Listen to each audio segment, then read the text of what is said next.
It is so good to have all our lights working and for it to be a whole lot safer. Believe me, when they opened up the electrical cupboard, it was a bit scary. So it's all tidy and sorted and safe. So that's good to know. You're not going to get electrocuted, not by the lights anyway. So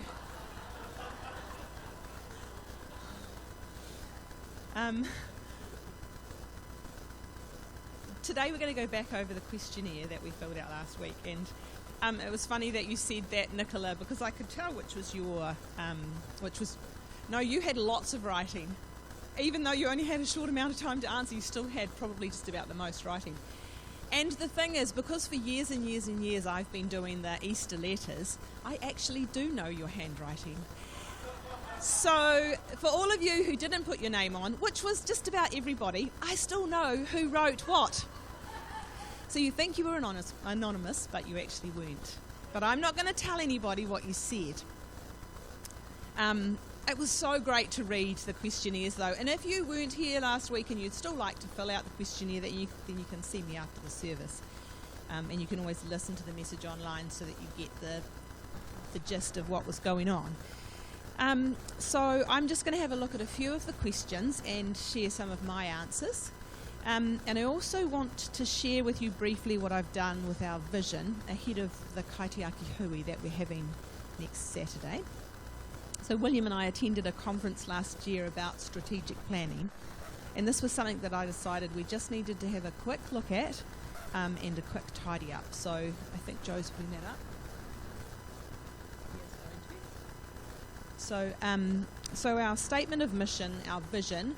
Now, for years and years, it's been something that's been separate. You know, you had to have a statement of mission and you had to have a vision. But actually, having been to this conference, they said they're pretty much the same thing. And so we've made it pretty much the same thing.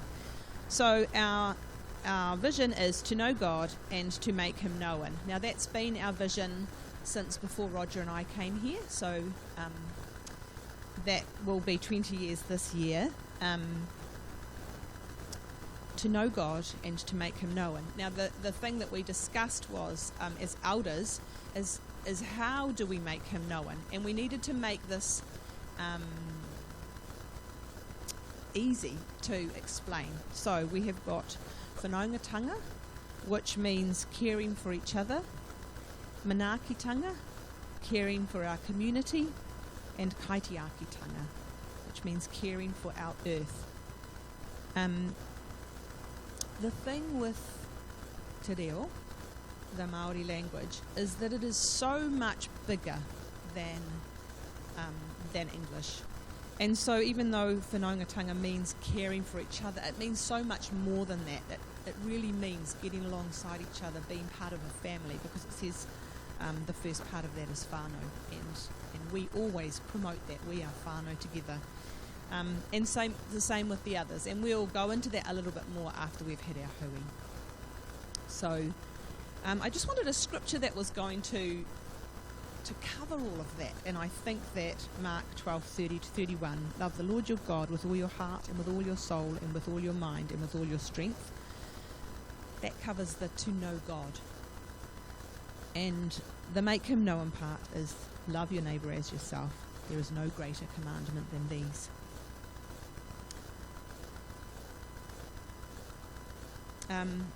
So the question that we asked first last week was, how do we do Te Atatu Baptist as it being relevant to our community?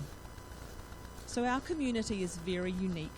We are defined by the water with a road coming in and out. We are essentially an island. So I found some statistics, and we're going to give this a go. I want to see if we here, our whānau, are representative of our community. So we're going to do this by age first. So please raise your hand. Josiah's going to try and do a diagram for us that represents us so we can see the comparison. Who is 14 or under? If you're 14 or under, please raise your hand. Kids. There's what? How many there? 4.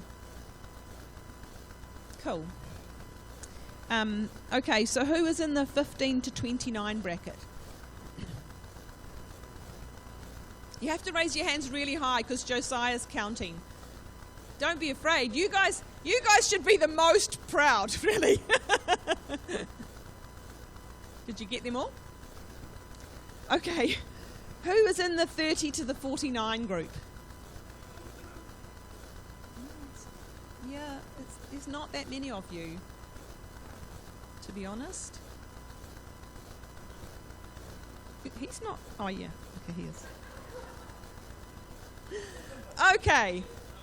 Okay, what about the 50 to 64? Come on, we are rocking this church. Woo! It's a great age, isn't it? Keep them up high so Josiah can count. Really sorry for those of you who just missed out on this age bracket.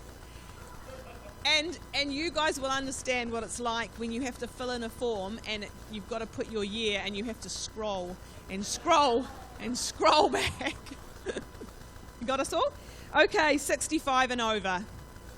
Much respect to these people, because they are our elders. And you are almost as many as the 50 to 64 group. Did you get them, Joe? Awesome. Okay, the next one is about ethnicity. So, are you ready for me to go on, Joe? Okay, so hands up if you are European. It's a lot. Yeah, just hold your hands up. We're going to take some time, but while he's counting, I'm going to explain something to you. So the next one is going to be hands up if you're Māori. A really, really interesting thing that I've found out with fostering is that it doesn't matter what percentage of Māori blood you have as a foster child, you are considered Māori. So if I have a foster baby that only has 5% of her ethnicity is Māori, she or he,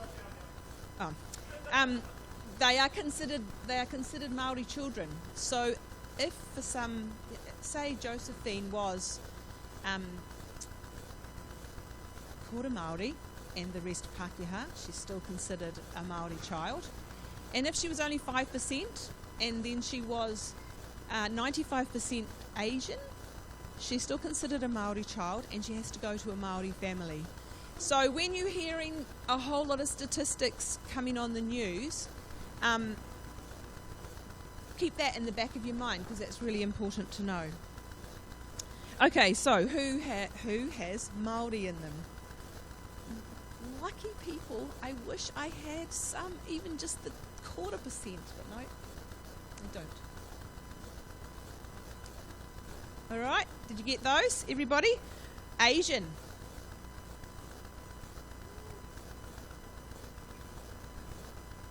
Pacific.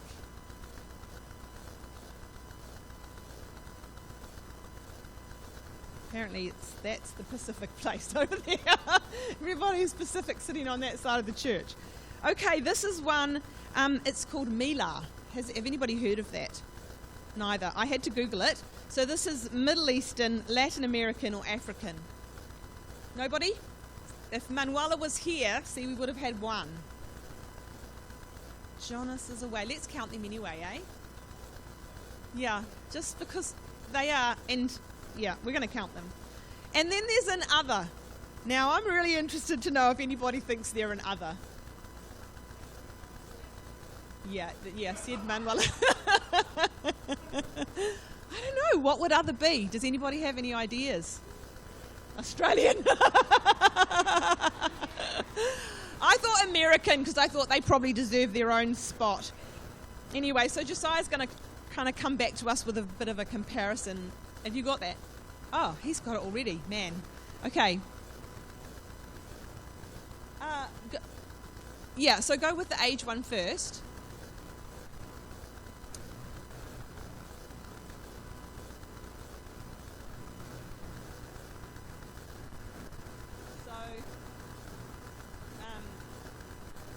I can't actually do it on my diagram because I didn't put colour, but no. So which is what? Oh, 65%. 25% are 65 plus. Oh, sorry. I'll just talk into it. And so 32% are 50 to 64. Woo. 10% are children. And 18% are 15 to 29. No. You're fired. You're fired. Anyway, I might try and do something with those this week so we can have a better look. What about the ethnicity one? Did you do that? Oh my gosh, you're amazing. You really are my favourite.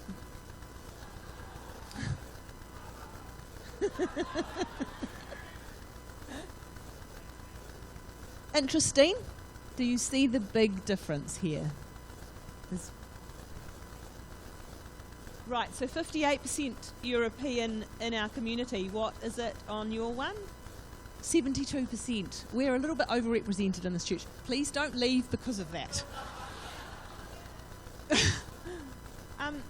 So 16% Māori, and then on the one we did, 12%. So that's actually not too bad. And if Stuart was here, we'd have been okay. And Mavis, yeah. What about Asian? 11% in our community. 4% here. Oh, that's not very representative. 11% Pacific in our community. And 10% Pacific. That's probably the closest amount. So you guys, all you guys over there can't leave. You have to stay, all of you. And then, the other and the weird one. Yeah, other. All right, interesting, isn't it? To see, are we representing our community? I think there's some not changes, but, we could be more representative of our community.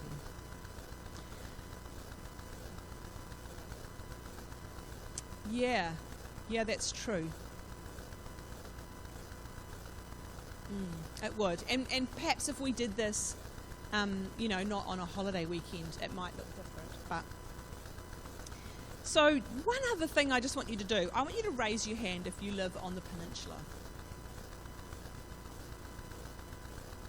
Interesting. Not many.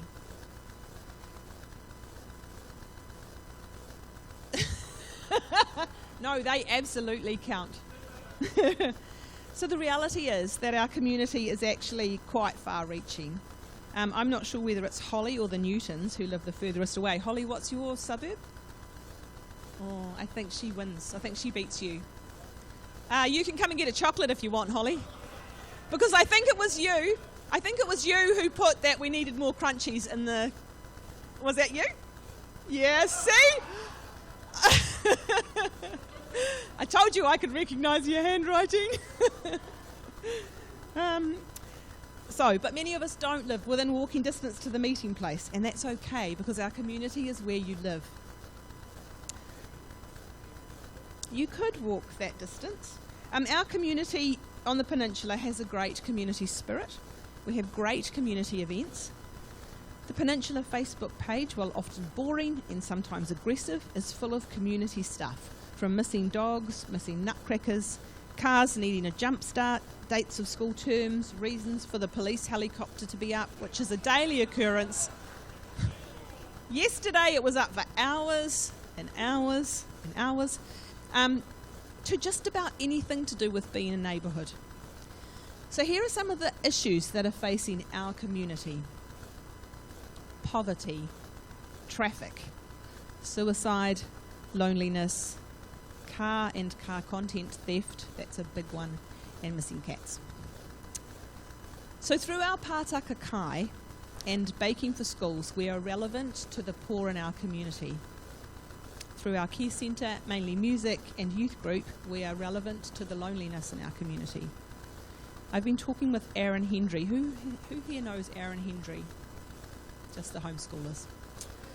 I've been talking to him and you. Okay, never mind. I've been talking to Aaron Hendry about coming into our church. He does this amazing suicide prevention seminar, which helps you to recognise symptoms of people who may be suicidal. So the next question was, how can we do what we've been doing for the last 60 years, but in a new way? This is where Holly put more crunchies. But seriously, we as we move ahead, we need to look at some of our theology and some of our practices. Maybe we need to do some deconstructing as a church. Often deconstruction happens quite naturally for a church, but sometimes it needs a nudge. So this is Roger's baptism photo. Back in our day, we had to wear a white gown to be baptised, and the baptiser wore one too. So I just happened to have one I prepared early.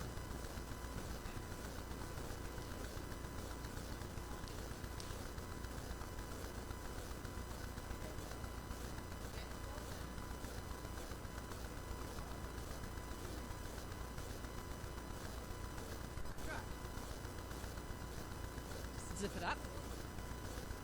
Woo! What do you think? It's got weights in the hem, and I'm not going to be able to leave it on, or I'm just going to have a massive hot flush. But this is what you had to wear. And, I think about the priests in the temple. And they had to wear these, and so do some priests in the Anglican and the Catholic churches, and I think maybe some even in the Presbyterian, maybe they still wear gowns. And the next photo is David's baptism photo. No gowns, but we still wore white t-shirts back then.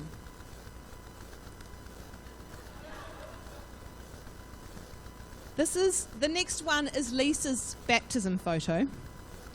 And in this photo, it's wear what you like, because baptism is an outward action of an inward attitude. It's not about the clothes. It's about the heart and relationship with God. It's about standing in front of others and declaring that relationship. So we need to have a baptism service, I reckon. We might even break these out. What are the blue ones for, Des? There's blue gowns in there. Were they choir, or what are they for? We need to make something up for that so we can start wearing the blue gowns, I reckon. The pastor wore a black one. I wonder why it was black. Oh. Slimming. Don't you think this is very slimming, David?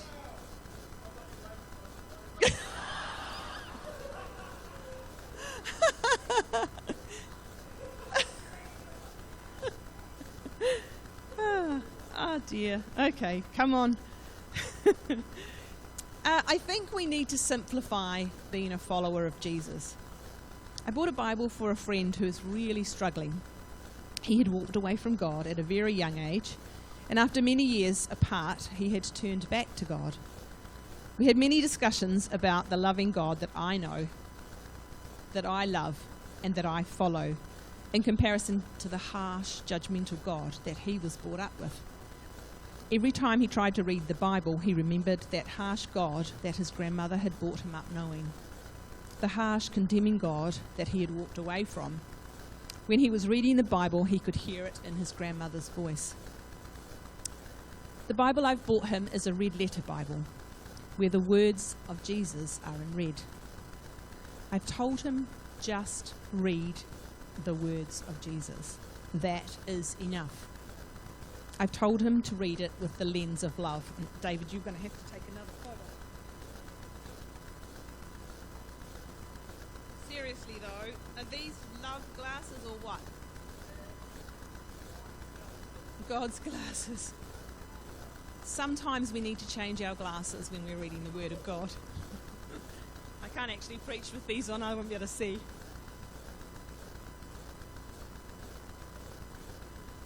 Yeah. Over the years, we have complicated following Jesus. We have so many rules and regulations, way more than the Old Testament 10 Commandments. If we boil it down, if we pare it back, take off all the froth and bubble, we are left with love. Sorry, I do just have to take this off. It's really hot.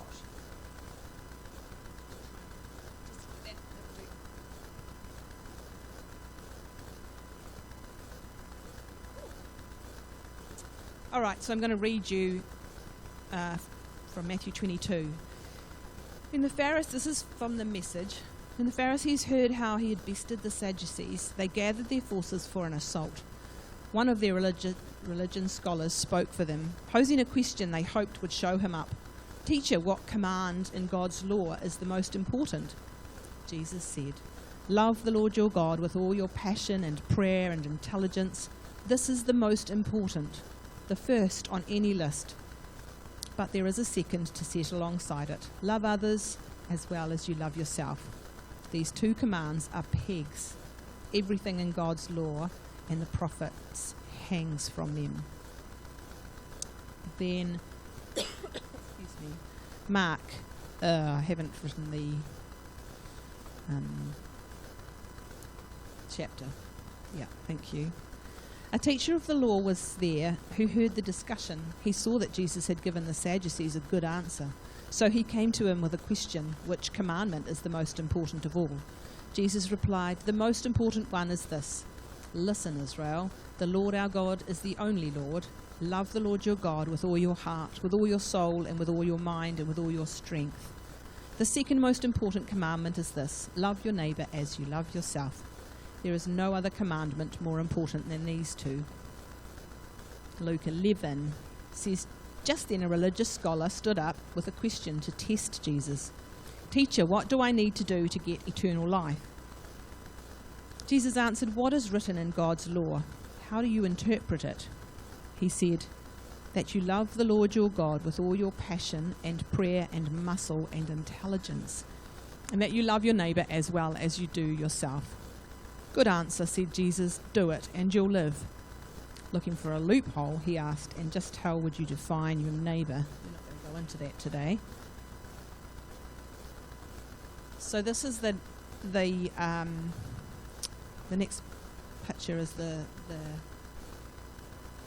picture that I showed last week about Jesus turning the tables. The Pharisees and the religious scholars were trying to trick Jesus, but Jesus was turning the tables. He didn't just turn the tables at the temple when he was angry with the traders. He was always turning the tables. Everything was changing for the Jewish people, but especially the leaders. Following Jesus was so radical, they couldn't cope with the change. They were so safe in their beliefs and so comfortable. The Pharisees wanted to go back and to continue to have all the rules. Jesus said, "No more lists of rules. There's just one. It's a new commandment." So I'm going to read to you from John now, and because John was always just a little bit different about how he wrote his gospel, this is different. "A new command I give to you, love one another as I have loved you, so you must love one another." And then in 15:12 he says, "This is my commandment, that you love one another as I have loved you." And then in 15:17 he says, "This is my command, love one another." Do you think he's trying to tell us something? I think he is. The next question we talked about was, can you list all the ministry or groups that we have here in this church? So my list says Ignite Youth, mainly music, Care Centre, the Hubble's Home Group. You have a name for it. Koinonia, I thought that's what it was. Overseas Mission. We don't have a Sunday school this year. I met with Raywin Moody this week. She is one of the children's ministry coaches. We will be having intergenerational services. In other words, the children will stay in with us. They will have activity sheets like they've got today, and they will be trained to sit with their parents or some other mentor or draw quietly like they are. I don't even know where they are. They're doing so well today. We want to honour Joyce. Where is she? There she is. We want to honour Joyce and Norm for her amazing commitment to the children of this church and to the West Auckland community through Bible in schools. And we know that Joyce would carry on doing Sunday school, but it's time for her to come back into church. So now the season for us is that we don't have anyone to fill the role of Sunday school teacher. We will try and involve the children in the services as much as possible. And I love that Josiah is teaching Micah. Where's Micah gone? Oh. Anyway, there he is. He's already learning to do the data projector, which is great. There will be a bit more chatter, but I know that you will be gracious to our little dinosaurs. This doesn't mean that we will never have Sunday school again, but just for now, we won't. The next question was, can you list the ways we reach into our community as a church? So my answer is firstly by sharing our facility. We have a Tongan congregation who meet at, I think, 1:30, 2 o'clock, and they've had a huge drop in numbers. They've been meeting here for a long time, years and years. But because they've had a big drop in their numbers, we have given them a rent break for 6 months. The Vineyard Church, now known as the Foundry Vineyard Church, meet here at 5 o'clock, and they were at a place where they were considering closing as a church, but wanted to give it another year. They offered to tidy up our community hall, and so we said they could use it for free for a year. Narcotics Anonymous meet here on a Monday for free. We're forming some firm ties with those who are recovering in our community. Fostering Kids, Fostering Kids, a support group for foster parents, use our facility once a month. We also have offered the Marae Coalition the use of our office. They've been trying to get the whenua, the land for their marae, which is amazing, by the way, if you've had a chance to see the design that they have had done. Anyway, they've been trying to get the land that was promised to them for 50 years. We open our buildings at times of crisis to our community. When Miss Shun Shu Tian was murdered, we offered a place to come and pray together as our community, and hundreds came. When there were families in our communities who had no power, we offered a place to cook their evening meal, charge phones, laptops, and be warm. When there was a huge traffic jam one morning on the motorway, it was at a standstill. We offered the internet connection, coffee, and a place for them to come and sit and work with their laptop. When the terror attacks happened in Christchurch, we again offered a place to come and pray. We offered the church to the Muslim community to come together. Interestingly, we only had one community family come. They were Muslim. But our invitation was liked on Facebook by 20,000 people. The invitation was picked up by all our major news providers and by CNN in America, all because we were willing and available to offer our facility. We have a big presence on Facebook. We reach into our community through our Pātaka Kai and Baking for Schools. Of course, we also reach into our communities through youth group, care centre, and mainly music. But you know, the biggest way that we reach into our community is by being part of it. Being involved in our local athletics club or soccer club or knitting group or korowai group. By being involved in the Marae Coalition, boards of trustees, neighbourhood groups, local workplaces. By being in a relationship with our neighbours and the man at the dairy and the lady who pumps the petrol and the people at the dog park.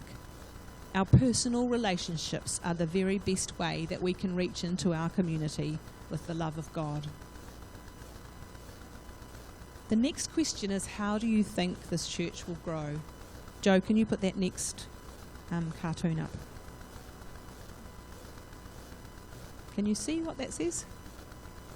It says God is here now, and there's people leaving lots of other churches to go and join that church.